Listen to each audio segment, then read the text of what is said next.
Superstar Shakib খানের পরবর্তী ধামাকা তুফান 2। আর এই সিনেমায় আইটেম গানের থাকছে বড় ধরনের ধামাকা। আর তুফান 2 তে পরিচালক রায়হান রাফি বড় ধরনের ধামাকা রাখছেন। আপনারা অনেকে জানেন না, চিত্রনায়িকা পরিমণি দীর্ঘ দিন ধরে সিনেমা জগতে বাইরে ছিলেন, তবে নিজেকে ফিট করে নিজেকে পার্টি করে আবারও সিনেমায় ফেরার চেষ্টা করেছেন সময়ের জনপ্রিয় চিত্রনায়িকা।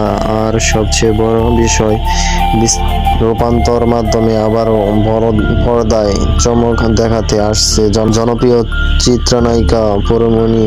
তবে মেন নায়িকার চরিত্রে নয়, বিশেষ চরিত্রে তুফান এর পাশে ভিলেন রূপে দেখা যাবে এই পরিমণিকে। এর পাশাপাশি পরিমণির সবচেয়ে বড় চমক থাকবে তুফান 2-তে তিনি একটি আইটেম গানে সুপারস্টার শাকিব খানের সাথে দুর্দান্ত পারফরমেন্স করবেন।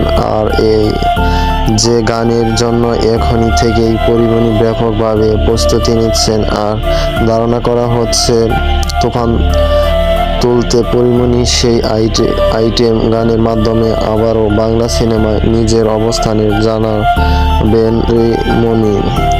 তুফান তুলতে পরিমণির সেই আইটেম গান সবাইকে চমকে দেবে, এমনটাই ধারণা করছেন তিনি নিজেও। আর এই বিষয়ে পরিমণি